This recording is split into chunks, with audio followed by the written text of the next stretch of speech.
नमस्कार। पछिल्लो 24 घण्टाका मुख्य 10 खबर लिएर आज पनि उपस्थित भएका छौं। तपाई हाम्रो च्यानलमा नयाँ हुनुहुन्छ भने हाम्रो च्यानललाई सब्स्क्राइब गर्न र यस्तै जानकारीमूलक सूचना तथा समाचारहरू छिटोभन्दा छिटो प्राप्त गर्नका लागि बेल आइकन पनि दबाइदिनुहोला। वैशाख 10 गते उपनिर्वाचन सम्पन्न भएका 3वटै निर्वाचन क्षेत्रको अन्तिम मत परिणाम सार्वजनिक भएको छ, जस अनुसार 2 क्षेत्रमा राष्ट्रिय स्वतन्त्र पार्टीका उम्मेद्वार निर्वाचित हुँदा 1 क्षेत्रमा भने जनता समाजवादी पार्टीका उम्मेद्वार निर्वाचित भएका छन्। चितवन 2 मा राष्ट्रपा सभापति समेत रहनुभएका रवि लामिछाने, तनहुँ 1 मा डाक्टर स्वर्णिम वाग्ले र बारा 2 मा जसपाका अध्यक्ष उपेन्द्र यादव निर्वाचित हुनुभएको छ। यसपटक राष्ट्रपाले प्रतिनिधि सभामा 1 सिट बढाउँदा कंग्रेसले भने घटाएको छ। नेकपा एमाले भने 3वटै निर्वाचन क्षेत्रमा कमजोर बनेको छ।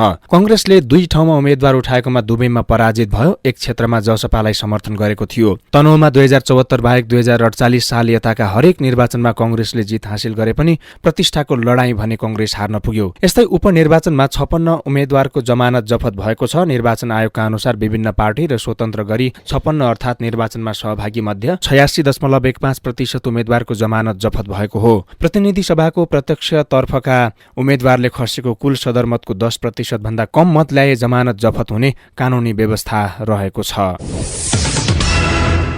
2 क्षेत्रमा एकलौटी जनलहर ल्याएको राष्ट्रिय स्वतन्त्र पार्टीले मधेसमा भने कमजोर देखियो। पार्टीका तर्फबाट बारा 2 मा उम्मेद्वार बन्नुभएका पूर्व डीआईजी रमेश खरेलले 2829 मत पाउँदा समेत जमानत जोगाउन सक्नु भएन। यसमा पार्टीले प्रारम्भिक समीक्षा पनि गरेको छ। पार्टीका सहमहामन्त्री कविन्द बुर्लाकोटीले यसअघि सो क्षेत्रमा आफ्ना उम्मेद्वार नहुनु र जसरी पनि चुनाव जित्ने सत्ता गठबन्धनको रणनीतिले त्यहाँ अपेक्षित नतिजा आउन नसकेको बताउनुभयो। उहाँले मधेसका बारेमा समयमै रणनीति तयार गर्न नसक्दा अपेक्षित मत नआएको बताउनु भएको हो। सरकारलाई समर्थन गर्ने वा समर्थन फिर्ता लिने भन्ने विषयले पार्टीमा औपचारिक प्रवेश नपाएको बताउँदै गृहमन्त्री पाए फेरि सरकारमा जान सक्ने विषयलाई नकार्नै नसकिने समेत बताउनु भएको छ। राष्ट्रिय स्वतन्त्र पार्टीका सभापति एवं नवनिर्वाचित प्रतिनिधि सभा सदस्य रवि लामिछानेले कहीँ पनि बधाई कार्यक्रम नराखिदिन आग्रह गर्नुभएको छ। चितवनको इच्छा कामनाका केही क्षेत्रमा केही कार्यक्रमपछि सिधै काममा लाग्न चाहेको उहाँको भनाइ छ। सामाजिक सञ्जाल फेसबुक मार्फत उहाँले थपिएको मतलाई थपिएको जिम्मेवारीको संज्ञा दिँदै अब कुनै बधाई कार्यक्रम नराख्न आग्रह गर्नुभएको हो। लोकतान्त्रिक प्रतिस्पर्धामा रहेका दल र तिनका उम्मेद्वारलाई सदा साथमै लिएर चितवन 2 का नागरिकको आकांक्षा पूरा गर्न सक्रिय रहने प्रतिबद्धता जनाउँदै उहाँले जनप्रतिनिधिको रूपमा दलगत आस्था र चुनावी प्रतिस्पर्धाको घेराभित्र कहिले नरहने उल्लेख गर्नुभएको छ। चौतर्फी प्रहार र लान्छनाको जवाब चितवन 3 का मतदाताले दिएको बताउँदै उहाँले व्यक्तिगत प्रतिशोधका लागि मतदाताको विवेक र जनताको धजी उडाउने खालका टिप्पणी नगरिदिन प्रतिस्पर्धी दल र तिनका कार्यकर्तालाई समेत आह्वान गर्नुभएको छ। सरकारले मिटर ब्याजी पीडितसँग गरिएको सम्झौता बमोजिम मुलुकी फौजदारी संहिता संशोधन विधेयक छिट्टै संसदमा लैजाने तयारी गरेको छ। प्रतिनिधि सभाको आजको बैठकमा उपप्रधान तथा गृहमन्त्री नारायण काजी श्रेष्ठले मिटर ब्याजलाई फौजदारीको सुरको परिभाषामा समेट्ने गरी मुलुकी फौजदारी संहिता मस्यौदा संशोधन विधेयक मन्त्री परिषदले स्वीकृत गरेको बताउँदै अब छिट्टै संसदमा ल्याइने बताउनुभयो। मन्त्री श्रेष्ठले गाउँघरमा मिटर ब्याजीबाट किसान मजदुर पीडित रहेको र शहरमा अर्को रूपमा त्यसको समस्या रहेको बताउँदै त्यसको समाधानका लागि सरकार लागि परेको बताउनुभयो। गृहमन्त्री श्रेष्ठले मिटर ब्याज समस्या समाधानका लागि कार्ययोजना समेत संसदमा प्रस्तुत गर्नुभएको छ। मिटर ब्याजीलाई ठगीको अर्को रूपमा परिभाषित गर्न केही दुविधा रहेकाले मिटर ब्याजको स्पष्ट व्याख्या गरेर कानून बनाउन मन्त्री परिषदले विधेयक पारित गरिएको बताउनुभयो। मन्त्री परिषदले यसलाई अघि बढाउने र कसुर गर्नेलाई 7 वर्षसम्म कैद गर्ने भन्ने प्रस्ताव पनि त्यसमा राखिएको उहाँले बताउनु भएको छ। सरकार हर हालतमा मिटर ब्याज पीडितलाई न्याय दिनका लागि र उनीहरूको कथालाई इतिहासमा मात्रै सीमित पार्नका लागि परेको पनि उहाँको भनाइ छ। बजेट तर्जुमाको संघारमा राष्ट्रिय सभामा सुदृढ अर्थतन्त्र निर्माण गर्नका लागि अल्पकालीन, मध्यकालीन र दीर्घकालीन नीति तथा योजना निर्माण गरी प्रभावकारी कार्यान्वयन गर्ने भन्ने विषयको जरुरी सार्वजनिक महत्त्वको प्रस्ताव दर्ता भएको छ। सांसद मदन कुमारी शाह गरिमाले प्रस्तुत गर्नुभएको प्रस्तावमा छलफल भएको छ। छलफलमा सांसदहरूले अर्थतन्त्रलाई चलायमान बनाउन नोटबन्दीदेखि उत्पादन प्रवर्धन र विलासिताका वस्तु आयातमा कटौतीसम्मको प्रस्ताव गरेका छन्। बैठकमा प्रस्तावको समर्थन गर्दै सांसद खिमलाल देवकोटाले नोट नोटबन्दीको प्रस्ताव गर्नुभएको छ। बजारमा लगानी गर्नुपर्ने रकम घुसिया कर्मचारी, घुसिया नेता, दलाल, बिचौलियाले बोराका बोरा लुकाउने गरेको भन्ने सुनिएकाले भ्रष्टाचार नियन्त्रण गर्न 500 र 1000 का नोट छाप्न बन्द गर्नुपर्ने बताउनुभयो। यस्तै सांसद प्रमिला कुमारीले विलासिताका वस्तु आयातमा कटौती गर्नुपर्ने सुझाउनु भएको छ। आत्मनिर्भर अर्थव्यवस्थाका लागि सरकारले विशेष योजना बनाउनु पर्ने बताउनु भएकी कुमारीले सार्वजनिक यातायातका साधनलाई प्रोत्साहित गर्दै सवारी साधन, इन्धन लगायतका विलासिताका वस्तु आयातमा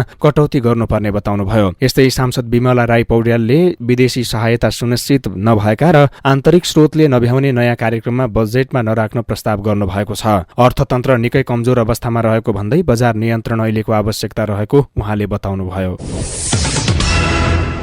बागमती प्रदेश सरकारले प्रदेशसभाको हिउँदे अधिवेशन अन्त्य गर्ने निर्णय गरेको छ। प्रदेश मन्त्री परिषदको आज बसेको बैठकले प्रदेशसभाको हिउँदे अधिवेशन अन्त्य गर्ने निर्णय गरेको सरकारका प्रवक्ता एवं मन्त्री गंगा श्रेष्ठले बताउनुभयो। मन्त्री परिषद बैठकले प्रदेश सरकारी कामकाजको भाषा सम्बन्धी विधेयकको मस्यौदा तयारीका लागि सैद्धान्तिक स्वीकृति पनि दिएको छ। यसैगरी युवा वैज्ञानिक कोष सञ्चालन विधेयकको मस्यौदा तयारीको सैद्धान्तिक स्वीकृति दिएको प्रवक्ता श्रेष्ठले बताउनु भएको छ।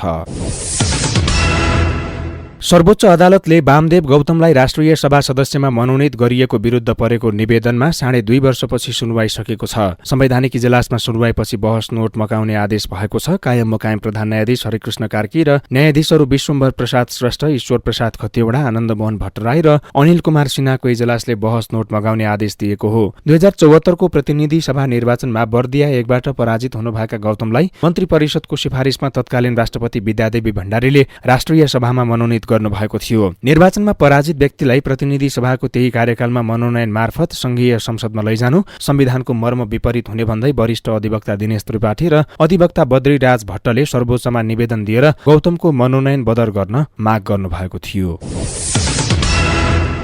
स्वास्थ्य तथा जनसङ्ख्या मन्त्रालयले स्वास्थ्य संस्था सञ्चालन सम्बन्धी मापदण्ड 2077 पालना गर्न सबै स्वास्थ्य सेवा प्रदायक निकायलाई निर्देशन दिएको छ। मन्त्रालय अन्तर्गतको गुणस्तर मापन तथा मापदण्ड नियमन महाशाखाले सबै सरकारी, निजी, सामुदायिक प्रतिष्ठान तथा मेडिकल कलेजलाई पत्राचार गरी विभिन्न असहाय र बेवारिसे बिरामीका लागि निशुल्क उपचार सेवा उपलब्ध गराउन निर्देशन दिएको हो। मन्त्रालयका उपसचिव एकदेव खनालद्वारा जारी परिपत्रमा अनुगमनका क्रममा मापदण्ड अनुसार विपन्न, असहाय, बेवारिसे बिरामी का लागि कुल शय्याको 10% निशुल्क उपचार सेवा उपलब्ध गराइएको उल्लेख गरेको छ। परिपत्रमा बिरामीले संस्थाबाट सेवा प्राप्त गर्न लाग्ने शुल्क, प्रक्रिया तथा अवधि समेत खुलाएको बिरामी बोडापत्र अस्पतालको अग्रभागमा राख्न निर्देशन दिइएको छ। अनुगमनका क्रममा स्वास्थ्य संस्थाको सवारी साधन पार्किङको शुल्क उठाएको पाइएको भन्दै पार्किङ शुल्क नउठाउन पनि निर्देशन दिएको छ। र निर्माण व्यवसायीहरूले मध्य प्रदेशको भौतिक पूर्वाधार विकास मन्त्रालयका सचिवलाई कार्यालयमै थुनी दिएका छन्। भुक्तानी नदिएको भन्दै मन्त्रालयका सचिव कृष्ण कुमार मिश्रलाई बुधबार दिउँसो कार्यकक्षमै थुनी दिएका हुन्। उनीहरूले मन्त्रालयको परिसरमा फोहोर थुपारेर प्रदर्शन समेत गरेका छन्। विभिन्न योजनाहरूको काम सम्पन्न गरेको 2 वर्ष बित्दा समेत अझै भुक्तानी नदिएको निर्माण व्यवसायीको गुनासो छ। पटक पटक भुक्तानीका लागि हार गुहार गर्दा समेत कुनै वास्ता नगरेपछि बाध्य भएर यस्तो कदम उठाउनु परेको निर्माण व्यवसायी सुशीलाल ठाकुरले बताउनुभयो। भुक्तानी नदिँदा बैंकको ब्याज तिर्न समेत समस्या भइरहेको उहाँको गुनासो छ। यस्तै विभिन्न 38 वटा योजनाको 60 करोड रकम भुक्तानी गर्न बाँकी रहेको बताइएको छ। फागुन 4 गते ती योजनाहरूको भुक्तानी झमेला समाधान गर्न प्रदेशसभाले उपसभामुख बबिता कुमारी ईश्वरको नेतृत्वमा 18 सदस्यीय उच्च स्तरीय संसदीय छानबिन समिति पनि गठन गरेको थियो। तर केही दिन पश्चात उपसभामुख ईश्वरले समितिको पदबाट राजीनामा दिनुभएको थियो। आजका लागि मुख्य 10 खबर यति नै। तपाईलाई हाम्रो भिडियो र समाचार कस्तो लाग्यो कृपया प्रतिक्रिया दिन नभुल्नुहोला। अनि यस्तै जानकारीमूलक समाचारका लागि हाम्रो च्यानललाई सब्स्क्राइब गरी बेल आइकन थिच्न पनि नभुल्नुहोला। नमस्ते।